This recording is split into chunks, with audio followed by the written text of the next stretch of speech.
കാസർഗോഡ് ലഹരി വിൽപ്പനയെക്കുറിച്ച് വിവരം നൽകിയതിന് വീട് കയറി ആക്രമിച്ചതായി പരാതി. മാസ്തിക്കുണ്ട് സ്വദേശി സിനാനും മാതാവിനുമാണ് മർദ്ദനമേറ്റത്. ലഹരിക്കേസിലെ പ്രതി ചെങ്കള സ്വദേശി ഉമർ ഫാറൂഖ്, സഹോദരൻ നിയാസ് എന്നിവരാണ് ആക്രമിച്ചതെന്നാണ് പരാതി.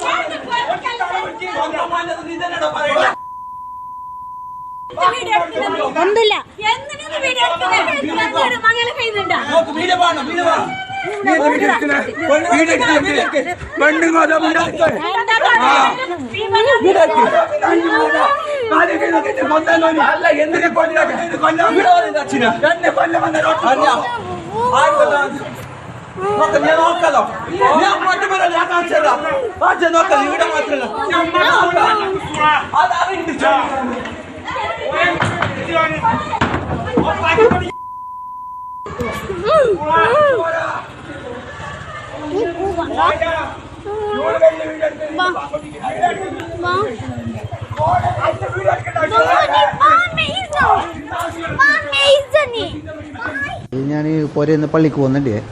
പള്ളിക്ക് പോകുമ്പോൾക്ക് ഓറ് വന്നിട്ട് നമ്മൾ പുര കയറിയിട്ട് ആക്രമിച്ചതാണ്. കുറേ ഇരുമ്പിൻ്റെ റാഡെല്ലാം ഉണ്ടായിരുന്നു. സംഭവം ഇല്ലെങ്കിൽ ക്ലബ്ബ് പരാതി കൊടുത്തിട്ടുണ്ടായിരുന്നു. ഒരു കഞ്ചാവാട ഇങ്ങനത്തെ ഇതുണ്ട്, ഇഷ്യൂ ഉണ്ടായിട്ട്. അങ്ങനെ ഇന്നലെ രാത്രി വന്നിട്ട് വൈകുന്നേരം അല്ല ഉച്ചക്ക് വന്നിട്ട് പോലീസ് ഓരെല്ലാം കൊണ്ടുപോയി കഞ്ചാവിൻ്റെ പ്രശ്നത്തിൽ. അങ്ങനെ രാത്രി വിട്ടിന് അങ്ങനെ ഓരോ എനിക്ക് വധഭീഷണിയെല്ലാം മുടക്കിയിട്ടുണ്ടായിരുന്നു. അതിന് പള്ളിയിലേക്ക് പോകുന്ന സമയത്ത് ഓറ് ഇരുമ്പിൻ്റെ റാഡെല്ലാം കൊണ്ട് വന്നിട്ട് ആക്രമിച്ചതാണ്. തലക്കും ഇവിടെ ഈ ഭാഗത്തും ഒത്ത് കുറേ എടുത്ത് അടിയുണ്ട്. ഇവിടെല്ലാം കൈക്കെല്ലാം കൊണ്ടിട്ടുണ്ട്. തലക്കെല്ലാം അടിച്ചിന്. എന്തോ ഭാഗ്യത്തിനാണ് രക്ഷപ്പെട്ടത്. വീട്ടിലേക്ക് വന്നിട്ട് പെണ്ണുങ്ങളെല്ലാം തല്ലീന്.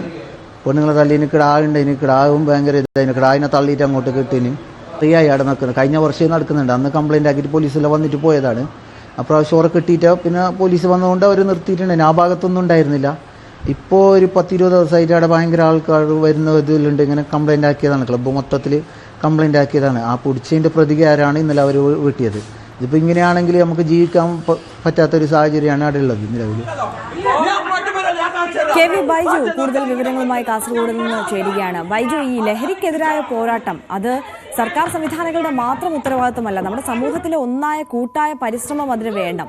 അത്തരത്തിൽ ഉത്തരവാദിത്തപൂർവ്വമായി മുന്നോട്ട് വരുന്ന ലഹരി സംഘങ്ങളെ കാട്ടിക്കൊടുക്കുന്ന വ്യക്തികൾക്കും കുടുംബത്തിനുമൊക്കെ അവരെയൊക്കെ നിരുത്സാഹപ്പെടുത്തുന്ന തരത്തിലുള്ള ഒരു വാർത്തയാണ് ഇപ്പോൾ ഈ കാസർഗോഡ് നിന്ന് വന്നിട്ടുള്ളത്. ഇത്തരത്തിൽ മുന്നോട്ട് വരുന്ന അല്ലെങ്കിൽ ലഹരി സംഘങ്ങളെ കാട്ടിക്കൊടുക്കുന്ന ആളുകൾക്കൊക്കെയും പോലീസിന്റെ ഭാഗത്തു നിന്ന് ഒരു സംരക്ഷണം കൂടി ഒരുക്കേണ്ട ഒരു സാഹചര്യം വന്നിരിക്കുന്നു എന്ന് കരുതണം, അല്ലേ? തീർച്ചയായും മാരിയ, ലഹരി സംഘങ്ങളെക്കെതിരെ പോലീസ് നടപടി കർശനമാക്കുന്നുണ്ടെന്ന് പറയുമ്പോഴാണ് ഇത്തരമൊരു വാർത്ത ഇപ്പോൾ റിപ്പോർട്ട് ചെയ്യേണ്ടി വരുന്നത്. അത് ആര് സൂചിപ്പിച്ചതുപോലെ തന്നെ ലഹരി സംഘങ്ങളെ കുറിച്ച് വിവരം പോലീസിന് നൽകിയാൽ അതിന് മറുപടി ഇങ്ങനെയായിരിക്കും എന്ന ഒരു രീതിയിലാണ് ഈ കാര്യങ്ങൾ പോകുന്നത്. അതായത് ഇവരുടെ വീടിന് സമീപത്ത് വർഷങ്ങളായി കർണാടകയിൽ നിന്നും വന്ന് താമസിക്കുന്ന ഒരു ഉമ്മർ, അതുപോലെ തന്നെ സഹോദരൻ ഇയാളുടെ നിയാസ് എന്നിവരുടെ നേതൃത്വത്തിലുള്ള സംഘമാണ് ഈ വീട് കയറി ഇത്തരത്തിൽ ആക്രമിച്ചത്. ഇവർ വർഷങ്ങളായി തന്നെ ഇവിടെ ഈ വലിയ തോതിൽ ലഹരി മരുന്ന് കച്ചവടമൊക്കെ നടത്തുന്നുണ്ട്. ഇതിൽ പൊറുതിമുട്ടി അവിടുത്തെ ക്ലബ്ബ് പ്രവർത്തകരും അതുപോലെ തന്നെ നാട്ടുകാരും ചേർന്ന് പോലീസിൽ പരാതി നൽകി കഴിഞ്ഞ ദിവസം ഇവരെ പിടികൂടുകയും ചെയ്യുന്നു. പക്ഷേ നിയമത്തിന്റെ ഒരു പ്രശ്നം ഇവരുടെ വലിയ അളവിൽ ഇവരുടെ പിടികൂടാത്തതുകൊണ്ട് അപ്പോൾ തന്നെ സ്റ്റേഷൻ ജാമ്യം നൽകി ഇവർ വിടുകയായിരുന്നു. ആ വരവ് നേരെ ഈ വീട്ടിലേക്കായിരുന്നു ഇവർ പറഞ്ഞത്. മാരകായുധങ്ങളുമായി എത്തിയതാണ് ഈ കുടുംബം പറഞ്ഞത്. അത് ഈ ദൃശ്യങ്ങൾ ഇവർ തന്നെ ചിത്രീകരിച്ചാണ്. അതിനുശേഷം ഇവരെ ക്രൂരമായി ആക്രമിക്കുകയായിരുന്നു. ചെറിയ കുട്ടികളെ പോലും ആക്രമിച്ചു എന്നാണ് ഇവർ പറയുന്നത്. അതോടൊപ്പം വീടിന് നേരെ കല്ലെറിയുന്ന സാഹചര്യമൊക്കെ ഉണ്ടായി. തുടർന്നിപ്പോൾ ഇവർ ഈ മാതാവും മകനും ഇപ്പോൾ ആശുപത്രിയിൽ ചികിത്സയിലാണ് ഇപ്പോൾ ഉള്ളത്. ഏതായാലും ഈ സംഭവത്തിൽ പോലീസിൽ പരാതി നൽകിയിട്ടുണ്ട്. പോലീസിനെ സംബന്ധിച്ച് കേസെടുത്ത് അന്വേഷണം ആരംഭിച്ചിട്ടുണ്ട്. ഈ പ്രദേശത്ത് വലിയ തോതിൽ ലഹരി മാഫിയയുടെ ശല്യമുണ്ടെന്നാണ് പറയുന്നത്. അതുകൊണ്ട് തന്നെയാണ് നാട്ടുകാർ ഉൾപ്പെടെ പരാതി നൽകിയത്. പക്ഷേ ഇവരാണ് ഈ തങ്ങളെ പോലീസ് പിടികൂടാൻ കാരണമെന്ന് ആരോപിച്ചായിരുന്നു ഈ ക്രൂര മർദ്ദനമെന്നാണ് ഇവർ പറയുന്നത്. എന്നാൽ പോലീസ് ഇത് സംബന്ധിച്ച് അന്വേഷണം ആരംഭിച്ചിട്ടുണ്ട്. ഇവരിൽ 2 പേരെ ഇപ്പോൾ പോലീസ് പിടികൂടിയിട്ടുമുണ്ട്.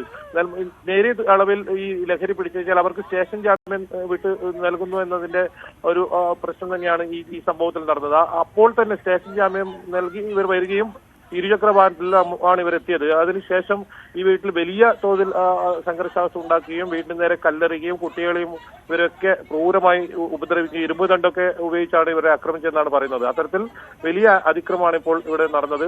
ഏതായാലും പോലീസിന്റെ ഭാഗത്തു നിന്നും ശക്തമായ നടപടി ഒരു ഭാഗത്ത് ലഹരി മാഫിയക്കെതിരെ ഉണ്ടെന്ന് പറയുമ്പോഴും നാട്ടുകാർ ഇത്തരം വിവരങ്ങൾ നൽകുമ്പോൾ അവർക്കും കൂടെ സംരക്ഷണം നൽകണമെന്ന ഒരു ആവശ്യം ആണ് ഇപ്പോൾ ഇതിൽ ഉയരുന്നത്. എന്തായാലും പോലീസ് ഇത് സംബന്ധിച്ച് അന്വേഷണം ആരംഭിച്ചിട്ടുണ്ട്. ഇത് സംഘത്തിൽ കൂടുതൽ പേരുണ്ട്, അവരെ പിടികൂടാനുള്ള ശ്രമവും ആരംഭിച്ചിട്ടുണ്ട്. ആര്യ, തീർച്ചയായും KV ബൈജു ആണ് വിശദാംശങ്ങൾ നൽകിയത്.